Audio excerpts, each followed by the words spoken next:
పరిశుద్ధ లేఖనాలు మనం ధ్యానం చేసుకుంటాం. ఇంతవరకు పాటల ద్వారా ప్రభువుని మహింపరిచినాము.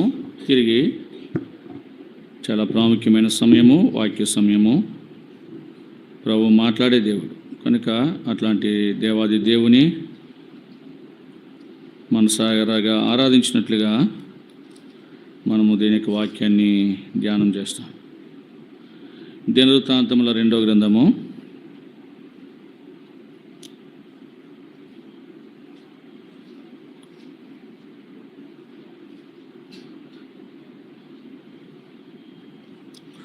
31వ అధ్యాయం. 2 Chronicles chapter 31. దినవృత్తాంతముల 2వ గ్రంథము 31వ అధ్యాయం. 1 నుంచి 10 వచనాలు. నేను ఒక వచనం చదువుతాను, మీరు ఒక వచనం చదవండి. ఇదంతయు సమాప్తమైన తర్వాత అక్కడ ఉన్న ఇశ్రాయేలు వారందరూ యూదా పట్టణములకు పోయి యూదా దేశమంతటను బెన్యామీన్ ఎఫ్రాయిము మనష్షే దేశములంతటను ఉన్న విగ్రహములను నిర్మూలం చేసి దేవతా స్తంభములు ముక్కలుగా నరికి ఉన్నత స్థలమును బలిపీఠమును పడగొట్టిరి. తరువాత ఇశ్రాయేలు వారందరూ తమ తమ పట్టణంలో ఉన్న తమ తమ స్వాస్థ్యములకు తిరిగి వెళ్ళిరి.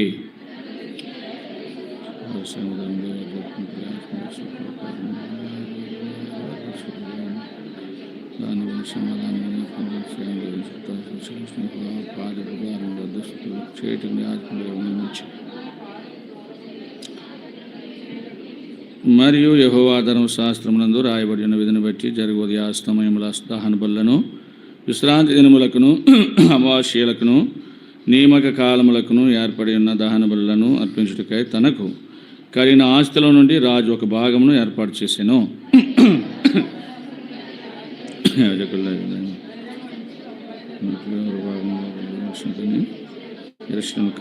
జనులకు అదరాజ్ఞ. ఆ యాజ్ఞ వెల్లడి అగుడుతోడనే ఇశ్రాయేలీయులు ప్రథమ ఫలములైన ధాన్య ద్రాక్ష రసములను నూనెను తేనెను సస్య ఫలములను విస్తారముగా తీసుకుని వచ్చిరి. సమస్తమైన వాటిలో నుండి 10 వంతులను విస్తారముగా తీసుకుని వచ్చిరి.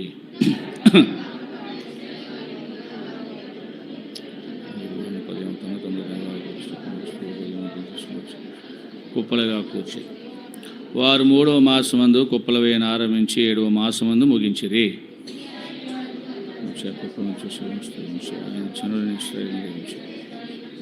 హిజ్కియా కుప్పలను గూర్చి యాజకులను లేవీయులను ఆలోచన అడిగినందుకు సాదోకు సంతతి వాడును ప్రధాన యాజకుడు అజర్య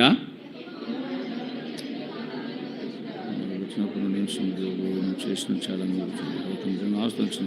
రాసి మిగిలినదని రాస్తున్నది.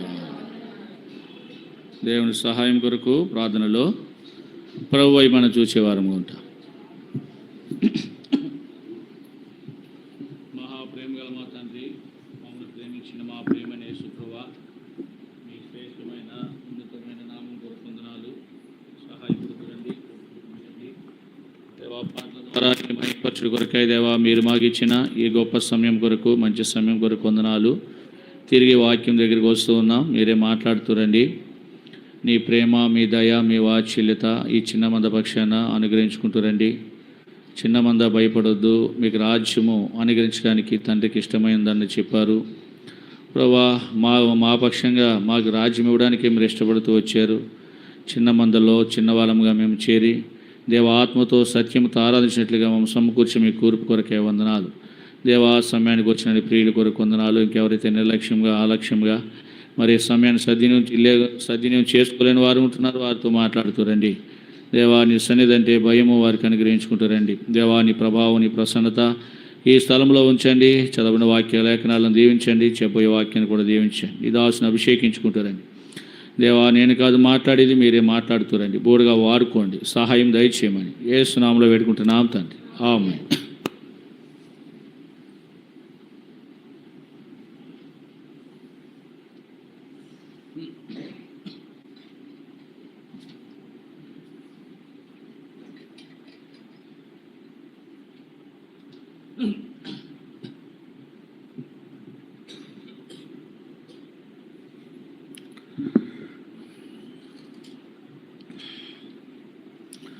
దేవుని ఆరాధించుట.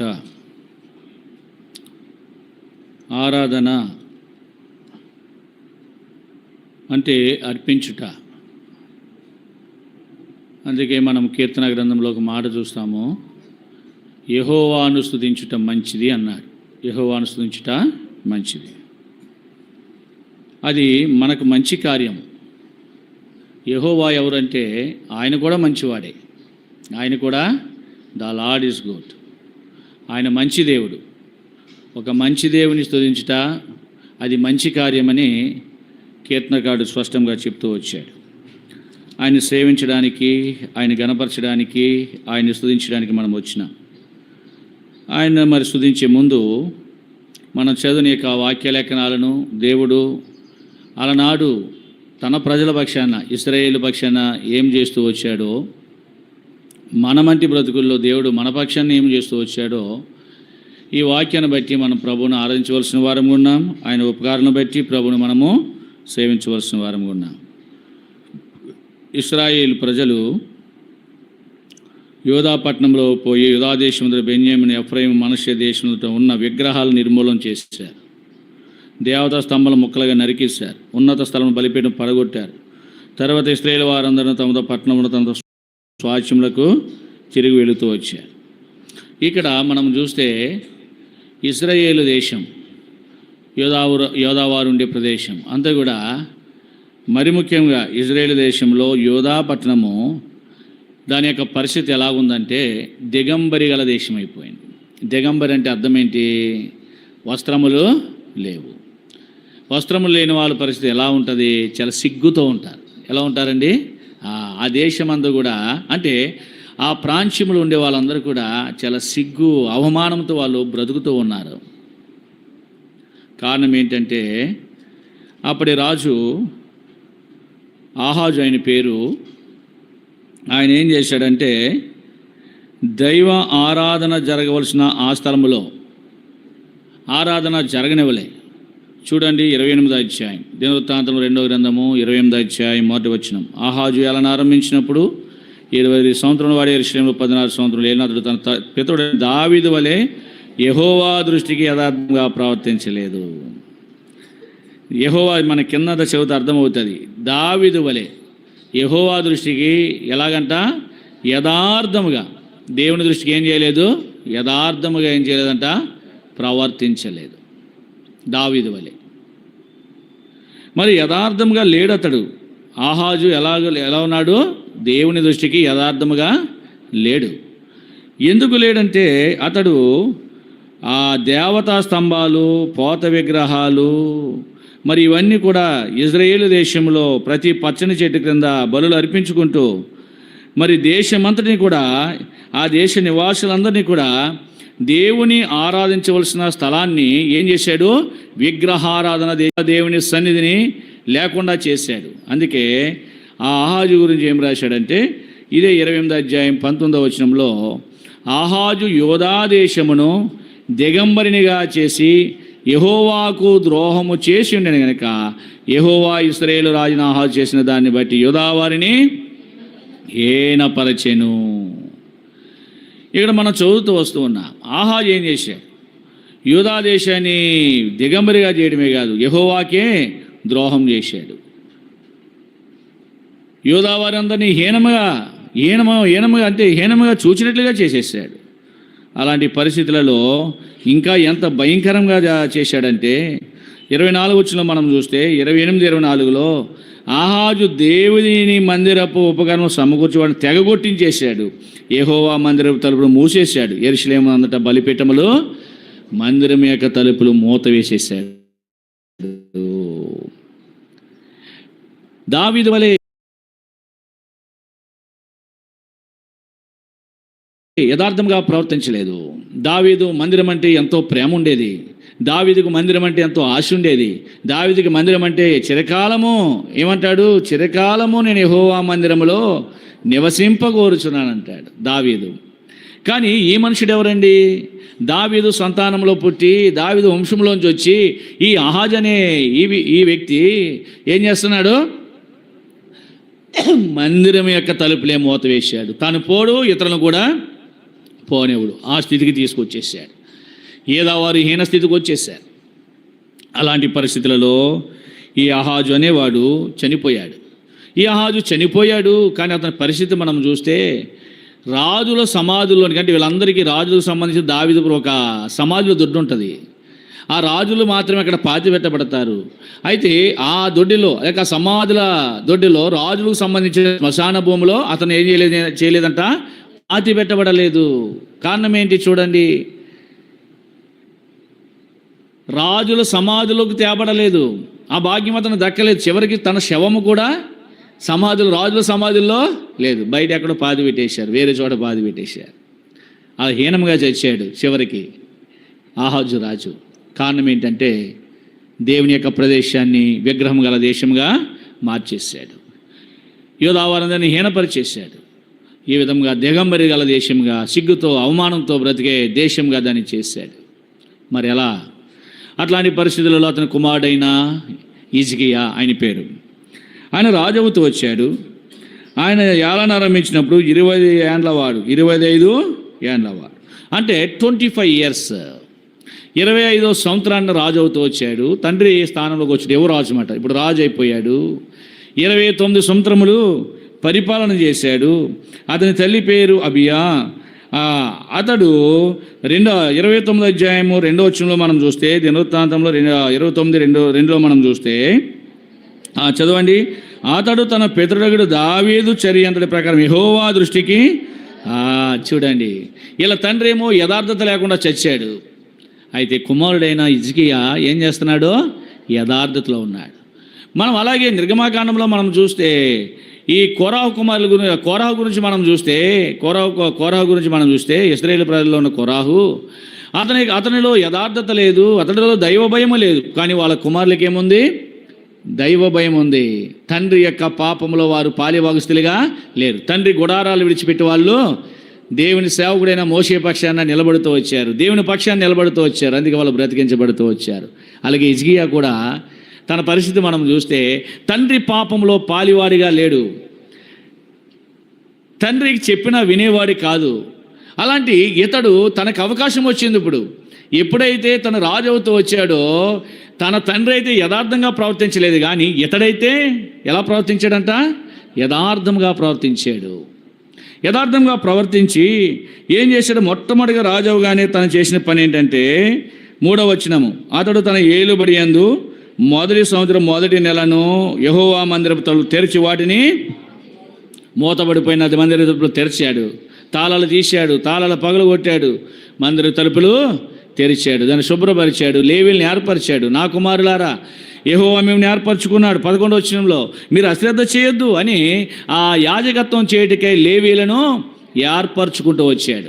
ఏర్పరిచినాడు. ఈ విధముగా మందిరం యొక్క విధానము, మందిరం యొక్క శ్రేష్టత మరలా ఆ దిగంబరి గల దేశానికి మరలా ఏం చేసినాడంటే వస్త్రము ధరించినట్లుగా చేశాడు.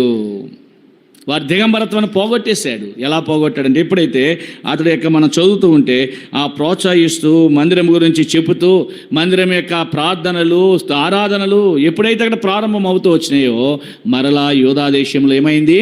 వారి యొక్క దిగంబరత్వము కప్పబడుతూ వచ్చింది. ఎలా కప్పబడుతూ వచ్చింది? మనం 31వ అధ్యాయంలో మనం చదువుతూ వచ్చాం. ఏం చేశారు వాళ్ళు? 31వ అధ్యాయం 1వ వచనము 3వ లైన్ చూడండి. యూదా దేశం అంతటను బెన్యామీను ఎఫ్రాయిము మనష్షే దేశం అంతటను ఉన్న విగ్రహం నిర్మూలన చేసి దేవతా స్తంభములు ముక్కలుగా నరికేసి ఉన్నత స్థలం బలి పడగొట్టిరి. ఇక్కడ దేవతా స్తంభాలు పడేశారు, ముక్కలుగా నరికేశారు. అంటే విగ్రహారాధన అంతా కూడా అక్కడ నుంచి ఏం చేశారు? వాళ్ళు తీసేశారు. జీవం లేని విగ్రహాలన్నీ పడగొట్టేశారు, పగలగొట్టేశారు, ముక్కలుగా చేశారు. చేసిన తర్వాత అప్పుడు వారి యొక్క దేవతా స్తంభాలు కూడా పడేశారు. గజ స్తంభాలు ఉంటాయి కదా, అన్నిటిని పడేశారు. అంటే ఇప్పుడు ఆహాజు తీసుకొచ్చిన విగ్రహ స్తంభాలు అన్నిటినీ తన కుమారుడైన హిజ్కియా కాలంలో ఏం చేశాడు? పూర్తిగా వాటిని తీసిపడేశాడు, పూర్తిగా తొలగించాడు. ఎప్పుడైతే ఈ విగ్రహాలు తొలగించబడుతూ వచ్చాయో అక్కడ మరల స్తుతి, ఆరాధన, లేవీలు, ఈ లేవీలైన యాజకులు కృతజ్ఞతాస్తుతులు చెల్లించడం కొరకాయ వారిని నిర్ణయించుకుంటూ వచ్చాడు. మందిరంలో బోధించేవాడు ఉండాలి కదా, చెప్పేవాడు ఉండాలి కదా. చెప్పేవాళ్ళు అతను వచ్చి కూర్చొని వెళ్ళిపోతే నీకేం అర్థం కావద్ది? అర్థం కాదు. బోధించేవాడు ఉండాలా, చెప్పేవాడు ఉండాలా. వినడం ద్వారా విశ్వాసం కలుగుతుంది. అంటే ఆ బోధించేవాడి యొక్క మాటని వినాలా, ఆ వ్యక్తిని నువ్వు చూడకూడదు, ఆ వాక్యాన్ని నువ్వు చూడాలా. ఆ వాక్యం ప్రభుది, నా కోసమే కదా అని నువ్వు అంగీకరించాలా. అంతేగాని మనుషులను చూసి వాక్యము నువ్వేమో అంగీకరించలేవు. ప్రభును చూస్తే చాలు. రాత్రికాల సమయం ధ్యానం చేస్తూ వచ్చాం. ఎక్కడ? నెహెమ్యా గ్రంథాన్ని. వాళ్ళు బలం తగ్గిపోయినప్పుడు అంటారు, మేము చేయలేమన్నప్పుడు యెహోవాని జ్ఞాపకం చేసుకోండి. మీరు ఎవరని? నన్ను కాదు.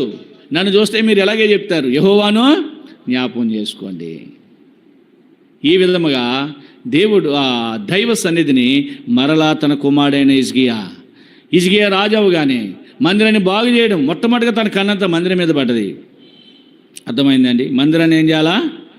కొంతమందికి ఉద్యోగం రాగానే మొట్టమొదటిగా ఏం పోదబ్బా చక్కగా జీతం వచ్చిందని ఆ జీతం మీద శుభ్రం దాచుకుంటాం ఏదైనా ఏది మంచి అయితే కొనుక్కుందాం. మొట్టమొదటి జీతం మందిరం మీద పడదు మీ కన్ను. ప్రథమ ఫలము ప్రభుకి ఇవ్వాలని మందిరం మీద పడదు. అయ్యి బాబు ఇచ్చేస్తే ఎలా ఇది?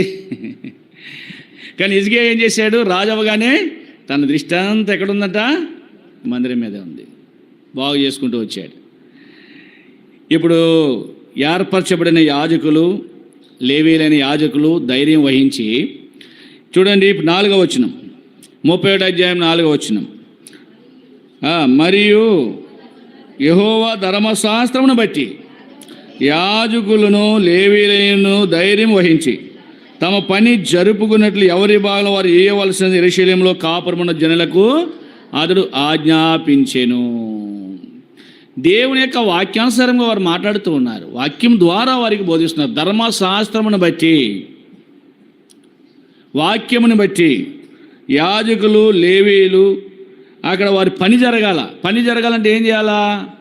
ధర్మశాస్త్రంలో ఏదైతే రాయబడుతూ వచ్చిందో అది వారికి వచ్చిన ప్రజలకు బోధించాలా. అర్థమైందండి? వచ్చిన ప్రజలకు ఏం చేయాలా? బోధించాలా. అందుకే వాళ్ళు ధైర్యం వహించారు. వాళ్ళు ఏమనుకుంటే నాకెందుకు, మనుషులు చూస్తే సేవే చేయలేం. మనం మనుషులు చూస్తే సేవ చేయలేం. వారు ధైర్యం వహించారు. వాక్యాన్ని బట్టి మాట్లాడుతూ వచ్చారు. వాక్యాన్ని బట్టి మాట్లాడుతూ వచ్చారు. ఎవరి భాగాలు వారు ఏం చేయాలా? దైవ నిధిలోనికి తీసుకురండి అని చెప్పగానే వారు ఏం చేశారంట? 5వ వచనంలో ఆ యాజ్ఞ వెల్లడి ఎగుడుతోడని ఏమైంది? ఇశ్రాయేలీలందరూ కూడా, అంటే ఎప్పుడైతే ఈ మాట చెబుతూ వచ్చారో, ఒక ఆజ్ఞ జారీ చేసినారో, ఇశ్రాయేల్ అందరూ కూడా ఏం చేస్తూ వచ్చారు? ఎవరి భాగాల వాళ్ళు ప్రథమ ఫలాలంట, ధాన్యాల్లోని, ద్రాక్షారసాల్లోని, నూనెలోని, తేనెలోని సస్య ఫలాలు విస్తారముగా తీసుకుని వచ్చారు. చూడండి, ప్రథమ ఫలాలు. ఇంటికాడ ఏదో చెట్టేసావు, జామ చెట్టేసావు, మొట్టమొదటికాయ నువ్వే తినేయాలా. ప్రభుది మందిరాన్ని తేవు. నీకెక్కడుంది నేర్పు? ప్రథమ ఫలం ఎవరికి ఇవ్వాలా? దేవునికి ఇచ్చేయాలి. ప్రభు మందిరానికి ఇచ్చేయాలా. అన్న ప్రథమ ఫలం ఎవరికి ఇచ్చింది? ఏకైక కుమారుడు పుట్టగానే చాలా కాలము గొడ్రాలుగా ఉంది, ప్రభుకి ఇచ్చింది.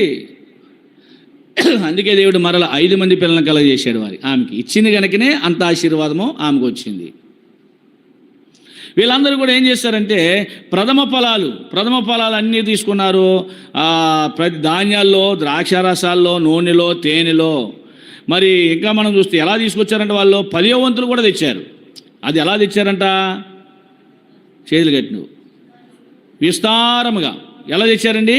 విస్తారముగా. 10వ వంతు విస్తారంగా తీసుకొచ్చి యూదాపట్నంలో ఉన్న వాళ్ళు ఎద్దుల్లో తెచ్చారు, గొర్రెల్లో తెచ్చారు. అంటే ఈ విధంగా మనం చూస్తే కుప్పలుగా కూర్చారంట. 6వ వచనం చివరి భాగం మనం చూస్తే కుప్పలుగా కూర్చారు. అంటే వారిలో దైవ భయం ఉంది. ఎందుకు ఆ దైవ భయం ఉందంటే, అయ్యో గత దినాల్లో ఎందుకు పనికిరాని విగ్రహాలకు ఇచ్చి ఎంతో నష్టపోతూ వచ్చాం, సిగ్గుతో బ్రతికాం, అవమానంతో బ్రతికాం. జీవము గల దేవునికి ఇచ్చుడు ద్వారా ఈరోజు ఆ సిగ్గును, ఆ అవమానాన్ని ఏం చేస్తున్నాడు? ఆయన మా మధ్య నుండి తీసేశాడు అని ఎంతో సంతోషంతో కుప్పలుగా తెచ్చారంట వాళ్ళు. ఎక్కడికి? దేవుని మందిరానికి. అయితే హిజ్కియా అధిపతులు వచ్చారు. 8వ వచనంలో మనం చూస్తే ఎప్పుడు ప్రారంభించారంటే 3వ మాసమందు ప్రారంభించి 7వ మాసమందు ముగించారు. అంటే ఇజ్రాయేల్ ప్రజలు తక్కువ ఉండరు. ప్రపంచ నలుమూలల నుంచి, దేశ నలుమూలల నుంచి రావాలా. వాళ్ళు వచ్చి ఇవ్వడానికి అంత టైం పట్టింది. దాదాపుగా 4 నెలల టైం పట్టింది. అర్థమైందండి? యెరూషలేము రావడానికి, చుట్టుపక్కల ఉన్న ప్రదేశాల వారందరూ రావడానికి ఎన్ని నెలలు? 4 నెలలు అదే పని మీద ఉన్నారంట. తేవడము, ఇవ్వడము, వెళ్ళడము, తేవడము, ఇవ్వడము, వెళ్ళడం. అయితే కుప్పలుగా కూర్చున్నప్పుడు అక్కడ మనం చూస్తే 4 నెలలు అంటే జనాలకి, వచ్చి వెళ్ళే జనాలకి మాట. రోజు వస్తూనే ఉన్నాయి, రోజు కూడా ఇస్తూనే ఉన్నారు. అయితే హిజ్కియా అధిపతులు ఆ కుప్పలను చూచి యెహోవాను స్తుతించారు. రాజు ఉన్నాడు అక్కడ. రాజు ఏం చేశాడంట? అతనితో కొంతమంది అధిపతులు ఉన్నారు. ఆ కుప్పలను చూచి, అంటే వచ్చిన ఆ యొక్క సొమ్ము, ఆ ధనము, ఆ ప్రథమ ఫలాలు అన్నీ చూచి యెహోవాను స్తుతించి, రెండో మాట అక్కడ ఏం రాశాడు? జనులను దీవించాడు. రాజు ఏం చేశాడంట? వారిని దీవించాడు. అర్థమైందా? రాజు దీవించడానికి కారణము, రాజు ఆరాధించడానికి కారణము ఏమిటి? అక్కడ ఎందుకు ఆరాధించాడు? ఎందుకు వారిని దీవించాడు? చెప్పాలా? మీరే చెప్పాలా? అర్థం కాలేదు మీకు? రాజు ఆరాధించాడు, రాజు వారిని దీవించాడు. కారణం ఏంటి? ఆ యాజ్ఞ వెల్లటి యగుడ్డ తోడనే. ఏ ఆజ్ఞ? ఏ ఆజ్ఞ? ధర్మశాస్త్రం బట్టి దేవుని మందిరానికి ఈ విధంగా తేవాలా, ఈ విధంగా ఇవ్వాలా, ఈ విధంగా ఇస్తే మీరు దీవించబడతారు, మీ దిగంబరత్వం కప్పబడుతుంది, ఈ విధంగా చెప్తూ వచ్చాడు. చెబుతూ వచ్చినప్పుడు అక్కడ అంత వివరణ ఇవ్వలేదు. కానీ వారు ఏం చేశారు? ఆ యాజ్ఞ వెల్లటి అగుట తోడనే, వెంటనే. ఆలస్యం లేదు, వారిలో నిర్లక్ష్యం లేదు, చెప్పడమే ఆలస్యం అంతే. వెంటనే మాటకు ఏం చేయబడ్డారు? వాళ్ళు లోబడుతూ వచ్చారు. ఆ ప్రజలు లోబడి ఎవరి భాగంలో వారు ఎక్కడ తెచ్చారంట? దేవుని మందిరాన్ని తీసుకొచ్చారు. అందుకే రాజు ఎంతో ఆశ్చర్యం వేసింది. కుప్పలుగా కూర్చేశారు. కుప్పలేనంట అక్కడ. ఆరాధించారు. ప్రభువా, ఎంత సొమ్ము తీసుకొచ్చావు, ఎంత నీ మందిరానికి ఎంత వైభవం తీసుకొచ్చావని రాజు ఏం చేశాడంట? ప్రభును ఆరాధించి ఆ ఇశ్రాయేలీలందరినీ కూడా రాజు దీవించడం ప్రారంభించాడు. రాజు దీవించాడు. ఇంకర్థం అంటే వారు దీవెన పొందుతూ వచ్చారు, ఇచ్చి దీవెన పొందుతూ వచ్చారు. అదే జ్ఞానైన సొలొమోను కూడా రాశాడు. చూడండి ఏం రాశాడు? 3వ అధ్యాయం, సామెతల గ్రంథము 3వ అధ్యాయం, సామెతల గ్రంథము 3వ అధ్యాయము 9వ వచనము. నీ రాబడి అంతటిలో ప్రథమ ఫలములను, నీ ఆస్తిలో భాగము నీ యెహోవాను ఘనపరచుము. అప్పుడు నీ కొట్లలో ధాన్యము సమృద్ధిగా ఉండను, నీ గానుగులను కొత్త ద్రాక్షరసము పైకి పొరలి పారును. ఇక్కడ అన్నాడు నీ రాబడిలో ప్రథమ ఫలం ఏమి ఇవ్వాలా? చాలామంది ఏం చేస్తూ ఉంటారంటే వారు తినేసిన తర్వాత ఫలం ఇస్తూ ఉంటారు. అలా చేయకూడదు. జీతం వచ్చింది, దేవుని భాగం తీసి ప్రక్కన పెట్టాడు. ప్రథమ ఫలం అంటే వచ్చిన దాంట్లో ప్రథమ ఫలము భాగము, ఆ దశమ భాగం అనేది తీసి పక్కన పెట్టాడు. తినేసిన తర్వాత ఇవ్వడం కాదు, వాడేసుకున్న తర్వాత ఇవ్వడం కాదు. ప్రథమ ఫలం అన్నారు దాన్ని. ఏదైనా చెట్టు అయినా, ఏదైనా కాయైనా, పండైనా ప్రథమ ఫలం. అది కూడా నువ్వు తినకుండానే. ప్రథమ ఫలం అంటే ఏంటి? నువ్వు తినకుండానే మొట్టమొదటిగా ఇచ్చేదాన్నే ప్రథమ ఫలం అంటారు. సరే, ఏదేమైనా కానీ ఇక్కడ జ్ఞాని కూడా చెప్తాడు, నీ ఆస్తిలో భాగం నీ యెహోవాని కనపరచాలా. ఈరోజు ఆరాధన చేయడానికి వచ్చినా నువ్వు ఖాళీ చేతులతో కాదు. ప్రభువా తండ్రి, నాకు ఈ భాగ్యం ఇచ్చాడు, నీకు ఐశ్వర్యం ఇచ్చాడు, తప్పేం లేదు, దేవునికి అంతా ఇచ్చాడు, అలా ఆరాధించి వెళ్ళిపోవడం కాదు. ఖాళీ చేతులతో ఆరాధించడం కాదు. భాగ్యం ఇచ్చి దేవుని ఏం చేయాలంట? ఏం చేయాలా? ఆరాధన చేయాలి. భాగం ఇచ్చి ఆరాధన చేయాలి. చూడండి, యేసుక్రీస్తు ప్రభువు వారు భూమి మీద లోకరక్షకుడిగా పుట్టినప్పుడు మొదటిగా ఆయన ఆరాధించారు. ఎవరు వాళ్ళు? జ్ఞానులు ఆరాధించారా? అమ్మో, ఎవరు చెప్పినారు ఈ మాట? మీరే చెప్పినారా? ఇది అంత చక్కగా అంటున్నారు వాక్యం చాలా కాలం బట్టి. దైవదూతలు ఆరాధించారు. ఎప్పుడైతే ప్రభు భూమి మీద పుడుతూ వచ్చాడో వారు సర్వోన్నతమైన స్థలంలో దేవునికి మహిమ, ఆయనకి ఇష్టలైన మనుషులకు భూమి మీద సమాధానం అని చెప్పి దేవుని ఆరాధించారు. రెండోదిగా ఆరాధించింది ఎవరు? గొర్రెల కాపరులు ఆరాధించారు. వచ్చి దూత చెప్పాడు, పలానా దావీదు పట్టణంలో రక్షకుడు మీ కొరకు పుట్టేశాడు. ఎందుకంటే వాళ్ళు ఎప్పటి నుంచో చూస్తున్నాడు, రక్షకుడు ఎప్పుడు పుడతాడు, ఎప్పటికి బాధలు పోతాయి, ఎప్పుడు మా బతుకులు తెల్లవారుతాయి, ఎప్పుడు మా మీద సూర్యుడు ఉదయిస్తాడు, ఎప్పుడు మేము బాగుపడతామో, మనం విమోచించేవాడు ఉండాలని వారు ఎప్పటి నుంచో చూస్తున్నారు. వాళ్ళు అంటే ధర్మశాస్త్రం బట్టి దూత వచ్చాడు. ఏమన్నాడు?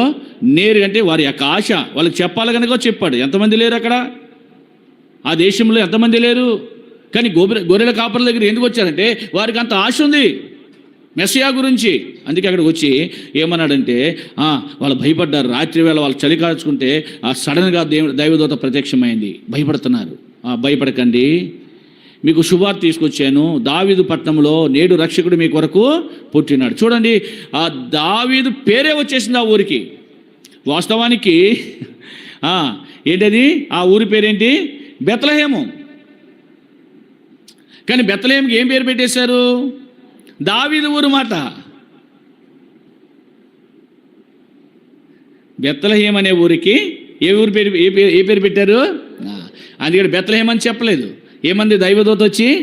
దావీదు పట్టణంలో, పట్టణం ఉండేది సిటీ అయిపోయింది ఇప్పుడు బెత్లెహేము. ఆ పట్టణంలో రక్షకుడు పుట్టేశాడు. వాళ్ళు కూడా దూత చెప్పిన మాటలన్నీ మరియమ్మ యేసోపులతో చెప్పి వారు కూడా ఆరాధించారు. బాగానే ఉంది. అయితే మూడోదిగా వచ్చారు ఎవరు? వాళ్ళు నక్షత్రంను చూచి వెంబడించిన వారు, జ్ఞానులు వచ్చారు. థర్డ్ టైం వాళ్ళు ఏం చేశారు? ఎలా వచ్చారు వాళ్ళు? జ్ఞానులు వచ్చి ప్రభుని ఏం చేశారంట? ప్రభును చూచి అత్యానంద భరితులై వారు ఆరాధించారు. ఎలా ఆరాధించారు? వాళ్ళు ఆరాధించే ముందు ఏం చేశారు? ఆరాధనకు ముందు కానుకలు ఇచ్చారు. వాళ్ళు బంగారమును, సామ్రాణిని, ఆ దేశంలో ముఖ్యమైన పంటలవి, విలువైన వస్తువులవి. ఏంటయ్యి? ఎక్కడేస్తాం? విలువైన వస్తువులు ఎక్కడేస్తాం? విలువ లేని వస్తువులు వేస్తూ ఉంటాం మనం. కొంతమంది వేస్తూ ఉంటారు, చిరిగిపోయిన ఖాతాలు, ప్లాస్టిక్ ఖాతాలు వేస్తూ ఉంటారు. దాంట్లో విలువ లేని వస్తువులు వేస్తాం మనం. కానీ వారు ఎలాంటి ఇచ్చారండి? విలువైన వస్తువులు, బంగారము, సామ్రాణి. ముగ్గురు వచ్చారు. ముగ్గురు ఒక్కొక్కరు ఒక ఐటెం పట్టుకొచ్చారు. వాళ్ళు ఒకరు బంగారం తీస్తే ఇంకొకరు సాంబ్రాణి, ఇంకొకరు ఎవరిని ఇచ్చారు? బాలను ఇచ్చారు. మూడు ఇచ్చి ప్రభును వాళ్ళు ఏం చేశారంట? అదేంటి నిజమైన శ్రేష్టమైన ఆరాధన. ఇచ్చేందుకు ఆరాధన చేయాలా? వారు ఎందుకు తేవాలా?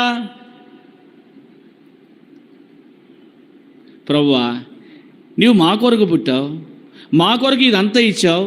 ఏమిచ్చావు? బంగారము నీవిచ్చింది, బోలము నీవిచ్చింది, సామ్రాణి నీవిచ్చింది అని ప్రభు ఇచ్చింది. ప్రభుకి ఇచ్చి వాళ్ళు ఏం చేశారు? ఈ జీవితం కూడా, ఈ బ్రతుకు, ఈరోజు నేను జ్ఞానిగా ఉన్నానంటే ఈ జీవం కూడా నీవిచ్చిందేనని ప్రభుకు అర్పణ ఇచ్చి, హృదయార్పణ ఇచ్చి, హృదయపూర్వకంగా ఇచ్చి, హృదయపూర్వకంగా మనసారిగా కానుకలు చెల్లించి ఆరాధించారండి. శ్రేష్టమైన ఆరాధన అది. అందుకే వారి గురించి ఈరోజు వరకు కూడా మనము అన్ని తరాల వారు కూడా చెప్పుకుంటూ వస్తున్నారు. తూర్పు దేశపు జ్ఞానులు ఎంత ధన్యులో చూడండి. వాళ్ళు ఎంత ధన్యులో. ప్రభుకు కానుకలు ఇచ్చి వారు ఏం చేశారు? ఆరాధించారు. నీ జీవితంలో దేవుడు నీకు ఎన్ని మేలు చేశాడు, ఎన్ని ఉపకారాలు చేశాడు. రాజు ఆరాధించాడు, రాజు మహిమపరిచాడు ప్రభును, వారిని దీవించాడు. నీ ఆరాధన ఏమవ్వాలా? రాజు యొక్క ఆరాధన, లేక నీవిచ్చే ఆ శ్రేష్టమైన అర్పణ నీకేమవుతుందంట? దీవెనకరంగా చేయబడుతుంది. దేవుడు దీవించాలా, నిన్ను ఆశీర్వదించాలా. చదువుదామా రండి. దినవృత్తాంతము 2వ గ్రంథం, 2 Chronicles, 2వ దినవృత్తాంత గ్రంథము 31వ అధ్యాయం.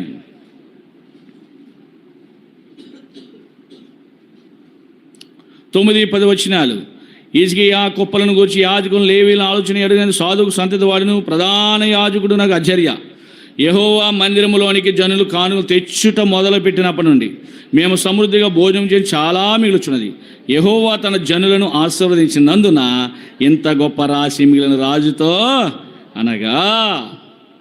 ఇక్కడ అడిగాడు యాజకులను లేవీయులను అడిగి, ఏంటయ్యా ఇక్కడ పరిస్థితి ఏంటి, ఎలా జరుగుతుంది అని అడిగితే దాంట్లో ప్రధాన యాజకుడైన అజర్య అన్నాడు, అయ్యా యెహోవా మందిరమునకు జనులు కానుకలు తెచ్చుట మొదలు పెట్టినప్పటి నుంచి కూడా మేము సమృద్ధిగా భోజనం చేస్తున్నాం. ఎవరు? యాజకులు, ఆ మందిరంలో నివసించే వాళ్ళందరూ కూడా సమృద్ధిగా భోజనం. ఎప్పుడైనా ఆలోచన చేసావా? నీ సేవకుడు అన్నం భోజనం చేసాడో లేదో ఆలోచించావా? నేను గమనిస్తూ ఉంటాను కొన్ని చోట్ల, మన చోట్ల కూడా అదే జరిగింది. సేవకుడు తినకపోయినా పర్లేదు, ముందు మనం తినేయాలా. ఆలోచన చేయాలా? ఎప్పుడైనా ఆలోచన చేసావా? వాళ్ళు అంటారయ్యా, జనులు కానుకలు తెచ్చినప్పటి నుండి సమృద్ధిగా భోజనం చేసినా కానీ ఏమవుతుందట? ఇంకా మిగిలే. కారణం ఏంటి? యెహోవా తన జనులను ఏం చేశాడు? వారు ఆశీర్వదించబడుతూ వచ్చారు. అర్థమైందా? వారు ఆశీర్వదించబడుతూ వచ్చారు. ఏమీ కారణము? ఇంతకుముందు ఆశీర్వాదం లేదు వాళ్ళకి. ఇంతకుముందు ఆశీర్వాదం లేకుండా వేరే దేవతలకి ఇచ్చి చేశారు, కానీ వారు సొంతానికి చేసుకుంటూ వచ్చారు, కానీ ఎంతైనా క్రైమ్ చేయించారు, కానీ వారికి అలాంటి ఆశీర్వాదము లేదు. దిగంబరి గల దేశంగా అయిపోయారు, దిగంబరి గల మనుషులుగా అయిపోయారు. ఉన్నది సుఖమేముంది? ఉద్యోగం ఉంది, పొలం ఉంది, ఇల్లు ఉంది, వాకులు ఉంది, ఆస్తి ఉంది, అంతస్తులు ఉంది, పేర్లు ఉన్నాయి, ప్రఖ్యాతులు ఉన్నాయి. కానీ ఆ దేశము ఏమైపోయిందంట? దేశంలో ఉన్న ప్రజలందరూ దేశం అంటే మట్టి కాదు, దేశం అంటే మనుషులే అన్నాడు. ఆ దేశంలో ఉన్న ప్రజలందరూ ఏమైపోయారు? దిగంబరి గల దేశం అంటే వస్త్రాలు లేనివారిగా, సిగ్గుతో బ్రతికేవారుగా అయిపోయారు వాళ్ళు. అన్నీ ఉన్న సుఖమేముంది? వారు సిగ్గుతో బ్రతుకుతున్నారు. ఎప్పుడైతే దేవుని మందిరాన్ని వారు ప్రేమించారో, ఎప్పుడైతే దేవుడు చేసిన కార్యాలను జ్ఞాపకం చేసుకుంటూ వచ్చారు, విగ్రహాలన్నీ తీసేశారు, నరికేశారు, పడేశారు. దేవుని ఆరాధన కొరకే తెచ్చి, అర్పణలు తెచ్చి ప్రభునికి ఏం చేశారు? వాళ్ళు ఇచ్చి ప్రభునందు ఆశీర్వదించబడుతూ వచ్చారు వాళ్ళు. వారికి అర్థమైంది, ఇదంతా కూడా ఎవరిచ్చినది? నాది కాదు. జాగ్రత్త ప్రియమైన విశ్వాసి, ఈ దినాన నువ్వు ఆరాధించడానికి వచ్చినావు. ఈరోజు నువ్వు బ్రతుకుతున్నావు, ఈరోజు నువ్వు జీవిస్తున్నావు. నువ్వు లోకం కొరకు జీవించేది, ప్రభు కొరకు జీవించాలా. ప్రభువు మాట్లాడుతున్నాడు, నీ జీవం ఏపాటిది అంటాడు. ఇంతలో కనబడి అంతలో మాయమైపోయి జీవము. అలాంటి జీవాన్ని దేవుడు ఇచ్చాడంటే ఈ దేహము నీది కాదు, నీలో ఉన్న ప్రాణము నీది కాదు, నీలో ఉన్న ఆత్మ నీది కానే కాదు. ఏమన్నాడు? మొదటి కొరింథీ 6:19లో 19-20 వచనాలు ఏమన్నాడు? మీ దేహము దేవుని వలన మీకు అనుగ్రహింపబడి మీలోనున్న పరిశుద్ధాత్మకు ఆలయం ఉన్నదని మీరు ఎరుగరా? మీరు మీ సొత్తు కారు, మీరు విలువ పెట్టి కొనబడిన వారు కనుక మీ దేహముతో దేవుని మహిమపరచాలా. మీరు మీ సొత్తు కారు. అర్థమైందా? అది నువ్వు ఎరిగితే చాలు. ఇశ్రాయేలు ప్రజలు ఎరగకుండా ఇశ్రాయేలు ప్రజలు వారి ఇష్టానుసారంగా బ్రతికారు కనుక అందుకే వాళ్ళు దిగంబరులైపోయారు. అందుకే వారు బాధతో బ్రతికారు, వేదనతో బ్రతికారు, సంతోషం లేకుండా బ్రతికారు. అన్నీ ఉన్నా సుఖమేముంది? ఈరోజు వాళ్ళు నిజమైన దేవుని ఎరుగుతూ వచ్చారు, నిజమైన దేవుని ఆలయంలో దేవుని ఆరాధించడానికి వచ్చారు, నిజమైన దేవునికి ఇవ్వడం ప్రారంభించారు, నిజమైన దేవునికి ఇచ్చి ఏం చేశారు? ప్రభును మహిమపరిచారు వాళ్ళు. అందుకే వాళ్ళు దీవించబడుతూ వచ్చారు, వారు దీవించబడుతూ వచ్చారు. ఎప్పుడైనా ఆలోచన చేస్తావా? ఈరోజు ఏది కూడా నీది కాదు, సమస్తం ప్రభు ఇచ్చిందే. నువ్వేం చేస్తావు? అంతా నాది అనుకుంటావు. లేదు, మోసపోతున్నావు. అంతా నాది అనుకున్నావంటే నువ్వు దిగంబరుడివే. నీకు ఇంకా వస్త్రము లేదు, నువ్వు కప్పబడలేదు, రక్షణ వస్త్రము నువ్వు ధరించలేదు. ఇక ఎక్కడున్నావు? నువ్వు ఎక్కడున్నావు? లోకాశలతోనే ఉన్నావు. లోకాశలతో ఉన్నావు గనుక నువ్వేం చేయలేకపోతున్నావు? దేవుని మందిరాన్ని ప్రేమించలేకపోతున్నావు. నా సొంత అవసరానికి అయితే నేను ఎంతైనా క్రైమ్ చేస్తాను, ఎంతైనా ఖర్చు పెడతాను. కానీ ప్రభు మందిరానికి వచ్చేసరికి ఏమి రావు? చేతులు రాకుండా పోతున్నాయి. ఇంకా ఏమి లేదు నీలో? వస్త్రము లేదిక. అది మాత్రం గుర్తుపెట్టుకో. ఈరోజు దేవుడు నీకు సమస్తం ఇచ్చాడు, అన్నీ ఇచ్చాడు. నిజంగా ఈ ఆస్తులు అంతస్తుల కంటే విలువైనది నీకు ప్రాణం ఇచ్చాడు, నీకు ఆత్మ ఇచ్చాడు, నిన్ను నిలబెట్టాడు. ఆయనే మనల్ని పుట్టించాడు. మనం ఆయన వారము, ఆయన ప్రజలము, ఆయన మేపు గొర్రెలము. ఈరోజు బ్రతుకుతున్నామంటే ఆయన మనం మేపుతున్నాడయ్యా. నీ అంతటి నువ్వు బ్రతకలేవు, ఆయన మేపుతున్నాడు కనుక నువ్వు బ్రతుకుతున్నావు. ఆయన మేపేవాడు, నువ్వు తినేవాడవు. ఆయన మేపేవాడు, వినండి, నిద్రపోవద్దు, మెలకుకొనండి. ఆయన మేపేవాడు, నువ్వు తినేవాడవు. ఆయన మేపుతున్నాడు కనుక నువ్వు తింటున్నావు. ఆయన మేపపోతే నువ్వు తినలేవు, తెలుసా? చూడండి, చాలామంది మహా కోటీశ్వరులు ఉంటారు, ధనవంతులు ఉంటారు, అన్నీ ఉంటాయి, కానీ తినే రుణం వాళ్ళకు ఉండదు. కారణం ఏంటి? జబ్బులు. బీపీలు, షుగర్లు, లేదా ఇంకో జబ్బు కానిది, ఈ ఆహారం తినకూడదు, ఈ వస్తువు తినకూడదు చెప్తాడు కదా డాక్టరు. తినే రుణం వాళ్ళకి లేదు. ఉంది, సుఖమేముంది? ఈరోజు నువ్వు తింటున్నావు, ఆయన మేపుతున్నాడు, నువ్వు తింటున్నావు, అది గుర్తుపెట్టుకో. సమస్తము ప్రభు ఇచ్చింది. ఈరోజు ఉందంటే ఎవరిచ్చిందండి? అందుకే అంటాడు, నేను గొర్రెలకు మంచి కాపరిని. అందుకే రాజు ఆరాధించాడు. రాజు ఆరాధించడమే కాదు, రాజు దీవించాడు. రాజు దీవించడమే కాదు, పరమందున్న పరలోకపు రాజు కూడా వారిని ఏం చేశాడంట? ఆశీర్వదించాడు. చూడండి, పరలోకమందున్న పరలోకపు రాజు అని యేసుక్రీస్తు ప్రభువుల వారు కూడా వారిని ఏం చేశారు? ఆశీర్వదించాడు. అందుకే ఆ వారి యొక్క జీవితాల్లో, ఇటు సేవకుల జీవితాల్లో ఆనందం ఉంది, ప్రజల జీవితాల్లో ఆనందం ఉంది. వారు ఆశీర్వదించబడ్డారు. ఆశీర్వదించబడితే ఎంత సంతోషమండి. సంతోషమే కదా. ఆయన కాపరి మేపుతున్నాడు, మనము తింటూ ఉన్నాం. ఈ సంగతి మాత్రం జ్ఞాపకం చేసుకో. ఆయన ఒకవేళ నిన్ను మేపకపోతే నీకు తినే రుణం ఉండదు. అర్థమైందా? తినే రుణం ఉండదు. చాలామంది నువ్వు చూస్తూ ఉన్నావు, అందరూ మనలాంటి మనుషులే. తినే రుణం లేదు వాళ్ళకి, తినే రుణం లేదు, బలం లేదు, శక్తి అంతా పోయింది. తినే రుణం వాళ్ళకి లేదు. రేపు మన పరిస్థితి ఏంటి? ఈ రోజు వరకు కూడా దేవుడు మనల్ని క్షేమంగా ఉంచాడు. ఈ రోజు వరకు కూడా దేవుడు మనల్ని కాపాడుతూ వచ్చాడు. ఈ రోజు వరకు కూడా దేవుడు మనల్ని నిలబెడుతూ వచ్చాడు. మన యొక్క దిగంబరత్వాన్ని ఆ పరమరాజు అని యేసుక్రీస్తు ప్రభువారే దైవ వాక్యం ద్వారా హెచ్చరిక చేసి, మీరు ఎలా ఉండాలి, అలా ఉండాలని దేవుడు తన సేవకులను ఏర్పరచుకుని ఆయన ద్వారా మనకేమిచ్చాడు? రక్షణ భాగ్యాన్ని అనుగ్రహించాడు. చూద్దామా యెషయా గ్రంథము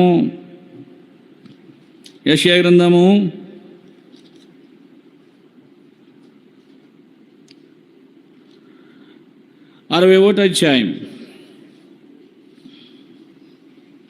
10వ వచనం. శృంగారమైన పాగా ధరించుకున్న పెండ్లి కుమార్ని రీతిగాను, ఆభరణములతో అలంకరించుకున్న పెండ్లి కుమార్తె రీతిగాను ఆయన రక్షణ వస్త్రములను నాకు ధరింపజేస్తున్నాడు. నీతిను పైబట్టను ధరింపజేసు. కాగా యెహోవాను బట్టి మహానందముతో నేను ఆనందించు. నా దేవుని బట్టి నా ఆత్మ ఎంత గొప్ప కార్యం చేశాడు. ఆనాడు రాజు అయిన హిజ్కియాను దేవుడు నిలబెట్టుకున్నాడు. యథార్థవంతుడిగా బ్రతికాడు. యథార్థవంతుడిగా బ్రతికి మందిరం యొక్క తలుపులు బాగు చేసి ఆ దిగంబరత్వం ఉన్న వాళ్ళందరినీ కూడా ఆహ్వానించాడు. ఈసారైనా మీరు బాగుపడండి, మీలోని విగ్రహాలు తొలగించుకోండి, ఇప్పుడైనా రండి, దేవుని మందిరాన్ని ప్రేమించండి అని రాజు నిలబడి ప్రోత్సహించి ఎంతో ప్రయాసపడుతూ వచ్చాడు. కనుకనే వారికి ఏమొచ్చింది? ఇప్పుడు రాజు ద్వారా దేవుని వచ్చింది, పరమందున్న పరలోకపు రాజు ద్వారా కూడా ఆస్వాదించబడుతూ వచ్చారు. అందుని బట్టి అక్కడ రాజు అధిపతులు ఉన్న వారందరూ ఏం చేశారంటే, ప్రభువా ఎంత మేలు చేశావు, ఎంత గొప్ప కార్యం చేశావు, మా దిగంబరత్వం పోగొట్టావు, మందిరాన్ని మహిమతో నింపావు, మందిరాన్ని కుప్పలు తెచ్చావని వారు ఏం చేశారంట?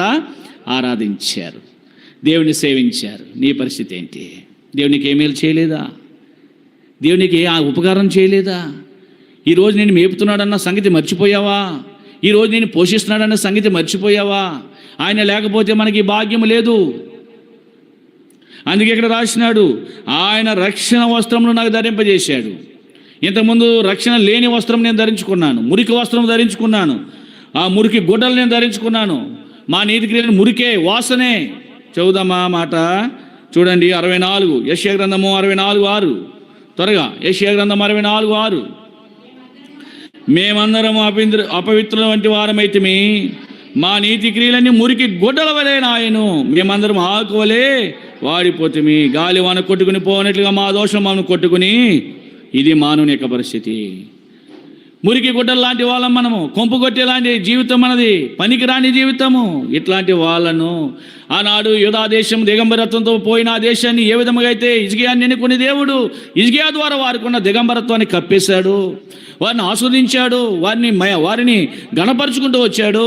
అలాగే నీ నా జీవితంలో కూడా యేసుక్రీస్తు ప్రభువుల వారు మురికి లాంటి జీవితం, ఇంకా మురికి గుడ్డలతోనే బ్రతుకుతున్నావా? మురికి గుడ్డల వ్యక్తిని ఎవరు ప్రేమించారు, మురికి గుడ్డల వ్యక్తిని దగ్గరికి ఎవరు రానివ్వరు.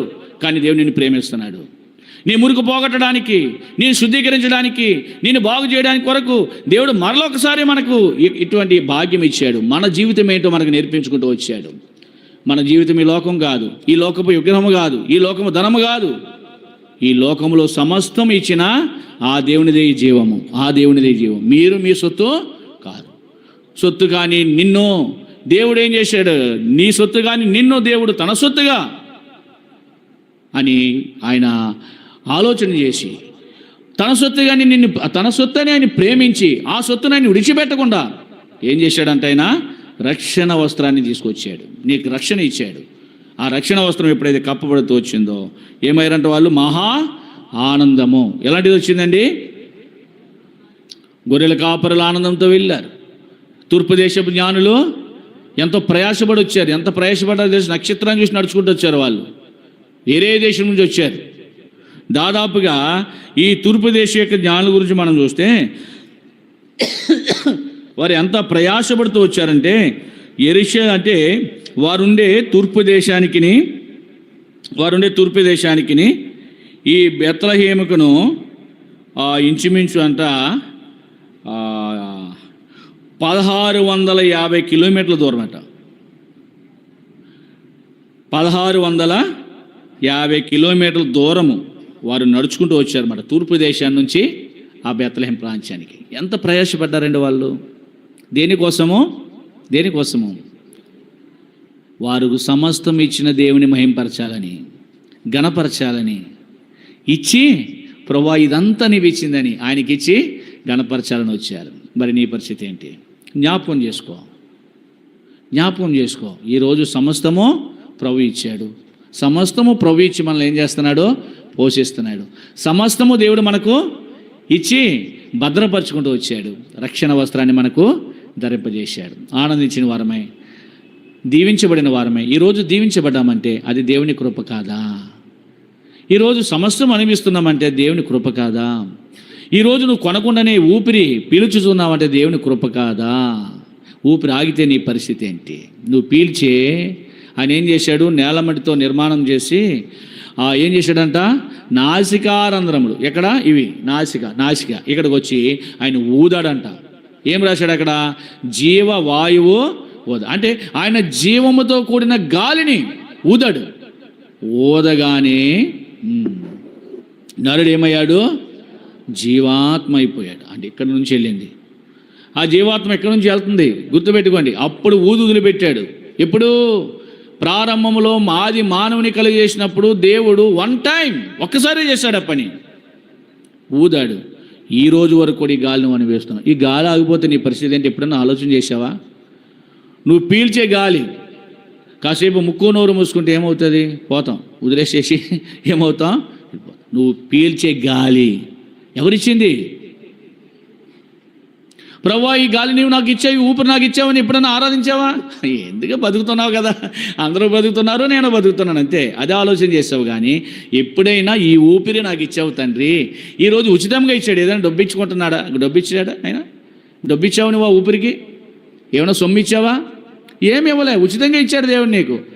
ఏదైనా రోగం వచ్చింది, ఊపిరి అందుతా లేదు, ఒక ప్రకృతిలో తయారు చేయబడిన మనుషుల ద్వారా, అంటే ప్రభు అది కూడా ప్రభు జ్ఞానాన్ని బట్టి, ప్రభు ఇచ్చిన జ్ఞానాన్ని బట్టి తయారు చేసిన ఆక్సిజన్ ఎక్కించుకోవాలని డబ్బు ఇవ్వాలా. ఆ డబ్బు ఇచ్చినా కానీ అది నేను బ్రతికించదు. తాత్కాలికమైన ఆక్సిజన్, అది శాశ్వతం కాదు. అది డబ్బు ఇచ్చినా కానీ ఆ ఆక్సిజన్ నిన్నేం చేయదు, బ్రతికించదు. కానీ ఏ రూపాయి ఖర్చు లేకుండా, ఎంత క్రైమ్ అండి, ఎన్ని కోట్ల విలువ చేసిన ఈ ఊపిరి 1 గంటకే 2 గంటలకే ఇంత పొడుగు బిల్లు వేస్తూ ఉంటారు. ఎక్కడ? హాస్పిటల్లో. వేస్తారా లేదా? కానీ నిజంగా ఎన్ని సంవత్సరాలు బట్టి గాలి పిలుస్తున్నావు నువ్వు? ఇది ప్రభు ఇచ్చిన భాగ్యం కాదా? అంతా అనిపిస్తున్నావు. ఇప్పుడైనా జ్ఞాపకం చేసుకో, దేవుడు నిన్ను నిలబెడుతున్నాడు, నిన్ను బ్రతికిస్తున్నాడు. ఈ ఊపిరే లేకపోయింటే అసలు నువ్వు భూమి మీదే బ్రతకవు. ఈరోజు బ్రతుకుతున్నావంటే సమస్తము దేవునిదే. దేవునికి ఇచ్చి నీ రాబడి అంతటిలో ప్రథమ ఫలాలు, నీ ఆస్తులో భాగం ఇచ్చి ఆయన ఏం చేయాలంట? మహింపరచాలి. ఇచ్చిన దేవుణ్ణి ఇచ్చి ఆయనకి ఇచ్చి మహిమ పరిచేవారంగా ఉండినట్లుగా కూడి వచ్చిన ఆత్మదేవుడు మనకు సహాయపడిన గాక. మనము లేచి నిలబడి ఒక పాట పాడుకుంటాము. చివరి పల్లవి పాడినప్పుడు